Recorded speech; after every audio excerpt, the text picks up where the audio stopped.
sisiteme iriho. Turi mu gihe abantu bari kwigomeka ku Mana. Twavuze amagambo menshi akarekitarayizinga avuga kuri abo. Muvandimwe amagambo yasomye guhera ku 28 mbere 29 ngo buzuye gukiranirwa kose. Isi yuzuyemo gukiranirwa muri iki gihe bavandimwe. Abasore n'abakobwa buzuye gukiranirwa muri iki gihe, aho abantu bihaye gukora ibiteye isoni n'ikintu cyabaye normal bavandimwe. Ikindi turi mu gihe kibi aho umuntu adagishakisha icyaha w'icyaha kimushakisha. Nta hantu hagihungira.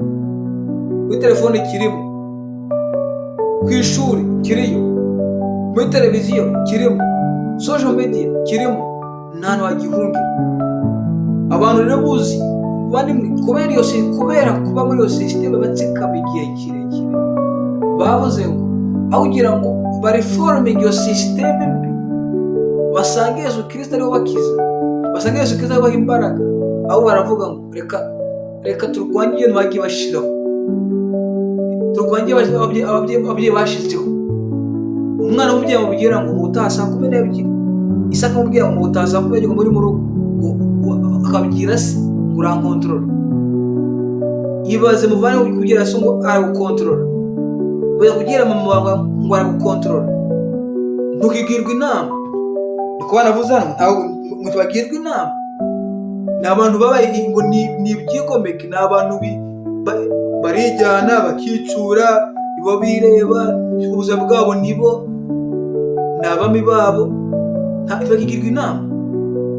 Umubyeyi arakubwira mwana wanjye gukora kino kintu ngo byuka ukore kino kintu. Igira sisiteme ushiraho mu buzima bwawe, igira gahunda. Ukavuga ngo nzibera mu bwanyu, uryama saa 9, uryama saa 10 za mu gitondo, nta kindi uri gukora. Wirirwa unaniwe, wirirwa wumva ufite umutwe unaniwe, ugira umutwe udakira bitewe n'uko nturuhuka. Sisiteme yashizweho n'ababyeyi. Kera ababyeyi bafataga telefone bakazikwaka, ariko byararangiye. Abana bagiye kuryama tubake telefone, televiziyo bakazifunga saa 3 za nimugoroba, ariko byararangiye. Umwana aryama saa 9 afite ishuri mu gitondo. Umwana agira telefone ku myaka 8, telefone ya smart. Ino telefone iyi telefone uri kubona ni irembo rikwinjiza mu bintu. Ni nkaho ngo ni irembo rifunguye wakwinjiramo ugakora ibintu bibi.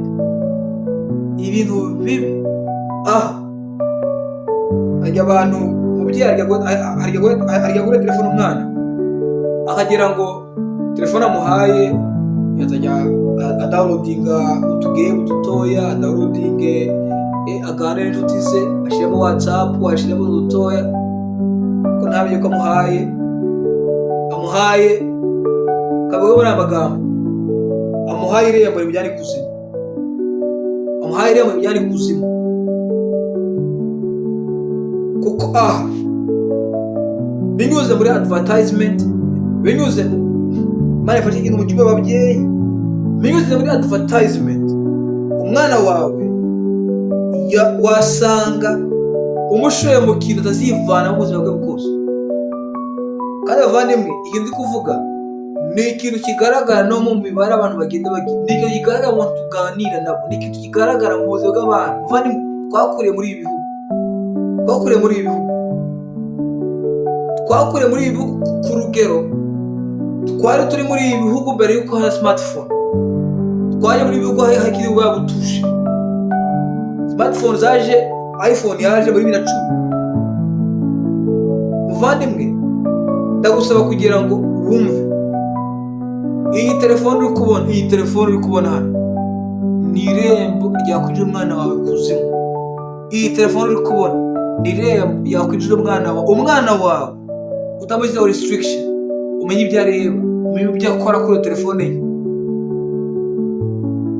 Bazasanga umwana wawe byararangiye.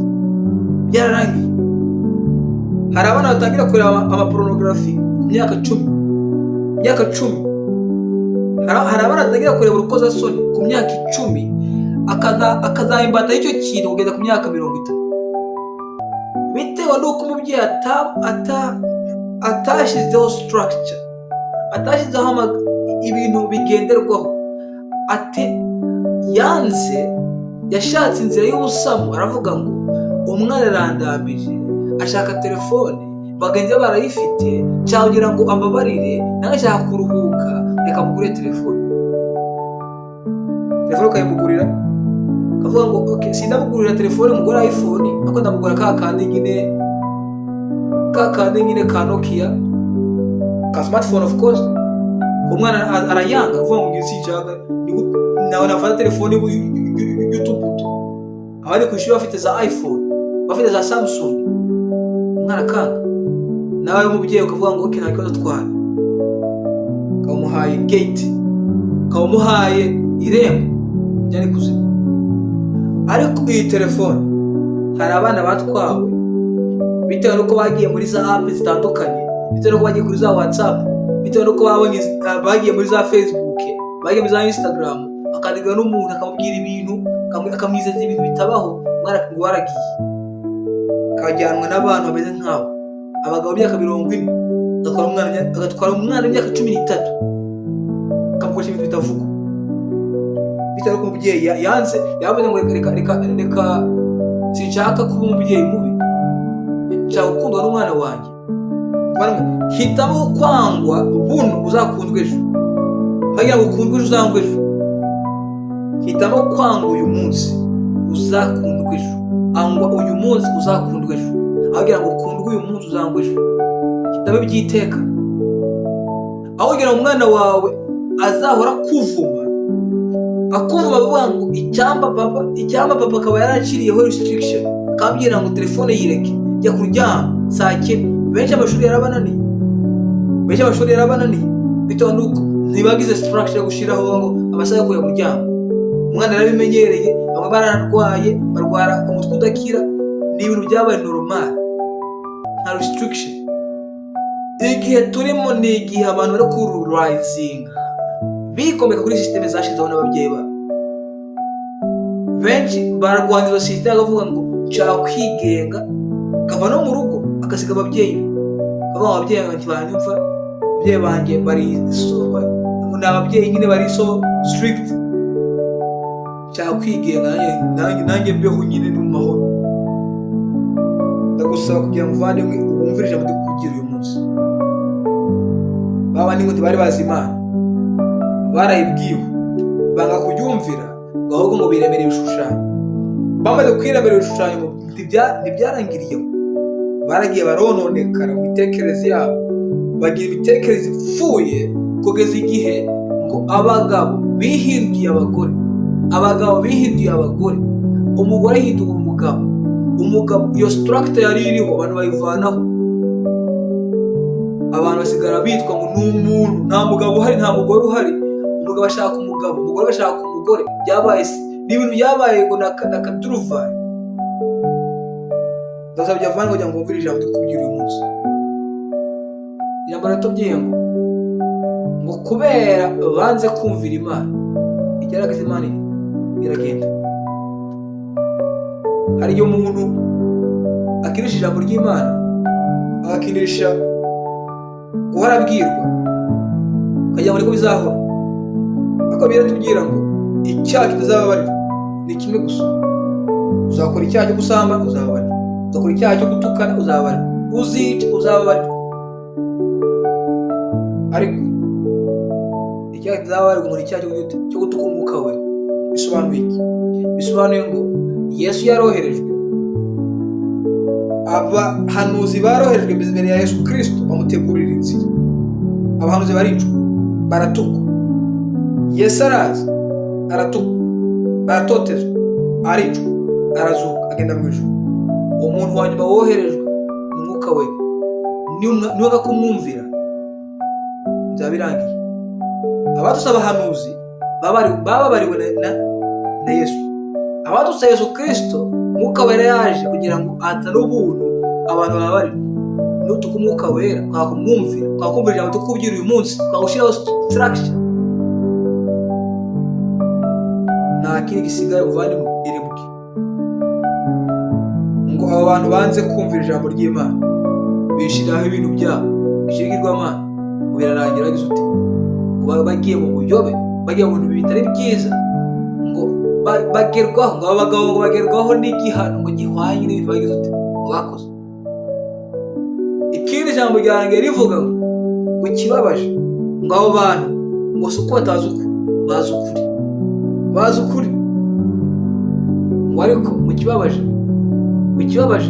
ngo suko babikora gusa, ngo ahubwo bashima n'abandi babikora. Umuntu ahabwa award, ahabwa igihembo bitewe n'ububi bafite, ukuntu ayobya abandi bantu, akagira uti ahemberwa. Imana ifashe umuvane wumvira ijambo, nturwanye structure yashyizweho n'ababyeyi, nturwanye structure yashyizweho n'Imana, turwanye imitekerereze yabayeho ya guidance yayoboye abantu imyaka ibihumbi n'ibihumbi, kubera ushaka kubahiro, kubera ushaka kuba umuntu utangaje, aho kugira ngo ube umuntu utangaje uzane ibintu bishya bibiri. Umuntu utangaje mu gukurikira ibintu byashyizweho, ubishigikire, ubishyireho, n'abana bazabikurikize, uzaba abantu batangaje muri ubwo buryo. Navuze ngo kizamasikiye kuri benshi bavuga ngo hose yabaye umuntu ugezweho, kiza hano mu izuru isikiye, hano ku muntu, hano hose gashyira abasikiye, hano bavuga ngo satagezweho, ako imbere y'Imana zero, imbere y'Imana zero. Ndagusaba muvane kugira ngo uwumvire ijambo ry'Imana, ushimwe n'Imana, wagira ngo ushake gushimwa n'iki n'abantu. Dusenge. Imana yacu tugushime kubwira ijambo, genderera umuvandimwe, mufashe kugira ngo Imana ngo akurikize amahame washizeho. Bibiliya ritubwira, amajambo yawe ritubwira ngo ntabwo unegurizwa izuba, ntabwo unegurizwa izuba, icyo umuntu yabibye icyo azasara. Mana tugende duhe kugendera ku mahame yawe, ngo duhe kugendera ku mahame yawe, uduhe kugendera ibintu byashyizweho Mana bizima, uturinde kugendera Mana ku bintu bipfuye, duhe umutima Mana ukomeye wo kwirinda ibibi, wo kwirinda abantu Mana batujyana mu nzira zitari nziza. Tugenderere muri uyu munsi, genderere inshuti, mukomeze, muhe umugisha, murinde mu izina rya Yesu, amen.